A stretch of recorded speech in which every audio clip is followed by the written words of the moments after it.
نہیں چلے گی نہیں چلے گی۔ بسم اللہ الرحمن الرحیم۔ میرا خیال ہے کہ گولی چلانے والوں کو اس بات کا احساس نہیں ہے کہ وقت بہت بدل چکا ہے۔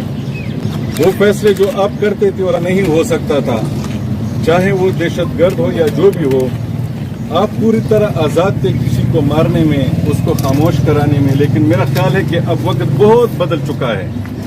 ہم نے بہت بڑے بڑے میناروں کو گرتے ہوئے دیکھا ہے، اور اب میرے خیال میں وہ وقت بھی نہیں کہ آپ کسی ایک چینل کی یا کچھ لوگوں کی زبان بندی کر لیں گے تو آپ کا مسئلہ حل ہو جائے گا۔ نہیں، آپ کا مسئلہ حل نہیں ہوگا، کیونکہ یہ پانی ہے۔ جب آپ اس کا راستہ روکیں گے، یہ آپ کے کونے خدروں میں گھسے گا اور یہ آپ کی زمین کو بٹھا دے گا۔ تو اس لیے میرا خیال ہے کہ اب ان لوگوں کو جو لوگ گولی بھی کو لوگ ہیں، ان کو اس بات کی سمجھ آ جانی چاہیے، اور میں تو خراج تحسین، اور ان لوگوں نے پورے پاکستان سے اس پہ آواز اٹھائی۔ یہ ایک تبدیلی ہے، اور یہ ان لوگوں کو سمجھ آ جانی چاہیے جو لوگ یہ گولی چلاتے ہیں، گولی کے ذریعے ہمارے مسائل کا حل کرتے ہیں۔ میرا خیال ہے کہ پہلے ہم صحافی یہاں پہ کھڑے ہو کے ایک شکوہ حکومت سے کرتے تھے۔ جنرل جو ہے نا، ان کو شہید کر دیا۔ مسئلہ یہ نہیں ہے جس طرح محمود جان بابر صاحب نے بتایا، میں سمجھتا ہوں کہ اب بھی مسئلہ ہے۔ کل اگر آپ دیکھیں، یہ تو سینئر صحافی کی جان چلی گئی تھی، اس کو شہید کیا گیا تھا، مگر ہمارے جو ٹیلی ویژن ہے، ان کو صرف علائشیں نظر آ رہی تھیں۔ کل آپ دیکھ رہے تھے، میں خود گھر میں تھا، پورا دن مطلب علائشوں کے ڈرامے کیے جاتے تھے، دانا جگہ پہ نہیں ہوا، اتنا ٹن ہوا۔ یہ ہماری حیثیت ہے، یہ ہماری حیثیت، ہمارے ساتھ مذاق ہو رہا ہے۔ مذاق تب ختم ہو گیا جب حیات اللہ کا رپورٹ سامنے آ گئی، مذاق تب ختم خیر کا رپورٹ سامنے آ گئی۔ اب بھی ہمارا یہ مطالبہ ہے کہ خلیل جبران کی واقعے کی عدالتی تحقیقات کی جائے، اور جو بھی تحقیقات ہے وہ وہاں تک تحقیق نہ کرے، اس کو روزانہ کی جائے۔ اور چیف جسٹس صاحب سے ہمارا مطالبہ ہے، قاضی باعث عیسیٰ صاحب سے ہمارا مطالبہ ہے کہ جوڈیشل انکوائری کی جائے، اور جوڈیشل انکوائری اوپن ہونی چاہیے کہ کون تھا جس نے اس کے گھر پر بم بندے کیے تھے، کون تھا جس نے اس کی گاڑی کو بھی دھماکہ خیز مواد پلانٹ کیے تھے، کون تھا جو اس کو دھمکیاں دے رہے تھے۔ میں نہیں کہہ رہا، کل ڈسٹرکٹ پولیس آفیسر نے یہ تصدیق کی ہے کہ اس کی جان کو خطرہ تھا۔ جب آپ کو پتہ تھا کہ جان کو خطرہ ہے تو کیوں اپنے حفاظتی اقدامات نہیں اٹھائے؟ کیوں آپ نے مطلب بندوں کے خلاف کارروائی نہیں کی جو اس کی جان کو خطرہ بنی ہوئی؟ میں سمجھتا ہوں کہ یہ جو وقت ہے نا، یہ بہت سخت وقت ہے، اس میں گروپ بندی کے بجائے ختم کرنا ہوگا۔ ہم نے ایک پلیٹ فارم پر متحد ہونا ہوگا۔ اب مطلب اگر آپ کوئی کہتا ہے کہ دہشت گردی ختم ہوئی، ختم نہیں ہوئی ہے، ایک اور شکل میں آ رہی ہے، ایک اور شکل میں آ رہی ہے، اور وہ شکل آپ تمام کو معلوم ہے۔ جب بارڈر سیل ہو گیا، جب بارڈر پر فینسنگ ہو گئی، تو پھر یہ بیڑا غرق کہاں سے آ گئے؟ اس پر سوچنا چاہیے۔ یہ بالکل ایک سازش ہے، اور سب سے پہلے ہم، کیونکہ ہم بولتے ہیں، اسی وجہ سے ہماری آواز کو دبانے کی کوششیں کی جا رہی ہے۔ یہ صرف خلیل جبران نہیں ہے، تمام کو خطرات لاحق ہیں، اور یہ خطرات تب اس کا ریزسٹنس ہوگا، اس کی روک۔ کیونکہ ہمارے حکمران، آپ کو پتہ ہے کہ گزشتہ 20 سال تجربے سے معلوم ہوتا ہے کہ ہمارے حکمران صحافیوں کو تحفظ میں دلچسپی نہیں لیتا، لہٰذا ٹرائبل یونین آف جرنلسٹ یہاں سے یہ اعلان کرتا ہے کہ ایک ہفتے کے اندر اندر ان پیروں کو پائے تکمیل تک پہنچائے۔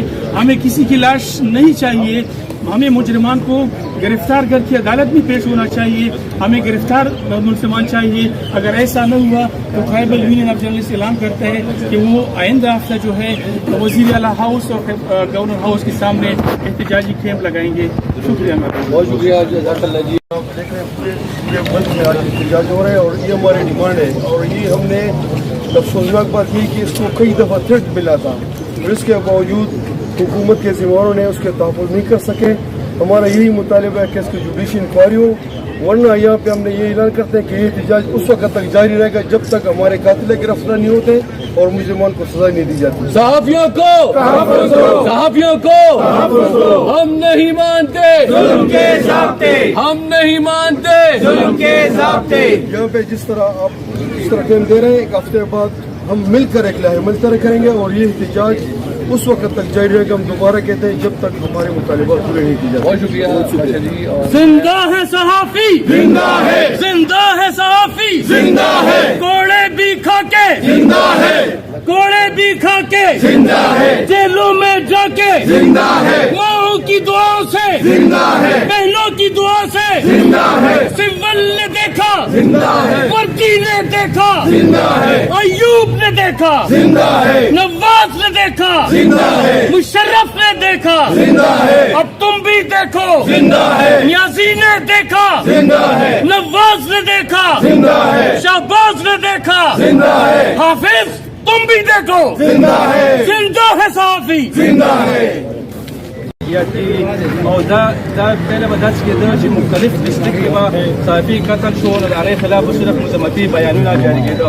خالد جبران چې کوم شهید شو د هغه خلاف ټول صوبه یو اواز دی بلکې ټول ملک چې دی هغه یو اواز شوی دی او موږ به دا کوشش کوو چې د کوم قاتلان دي د دې ګرفتار کړي شي د دې کوم اهلخانه ده هغې ته انصاف ملو شي هغې پورې به زموږ احتجاج چې کوم یو دی هغه به جاري وي که د هغې باوجود موږ هغې ته انصاف ملو نه شو څنګه چې صدر صاحب ویل چې موږ به مختلف کوم وزیر اعلی هاوس دی گورنر هاوس دی همدغه ذمہوار خلک دي هم د دې خلاف دغه ته چې موږ درنې به ورکوو هغې سره موږ ښه پوره مرسته کوو او موږ به ښه پوره کوشش وي. خلیل جبران چې کوم ماشومان دي چې هغې موږ کوم زموږ صحافیان رویان دي هغې سره زموږ خبرې وشو چې د هغې خاندان کې د هغې رور یا څوک نشته نو زموږ دا حکومت نه مطالبه ده چې د هغې کوم بچي دي هغې له سودا پیکج هم ورکړلی شي.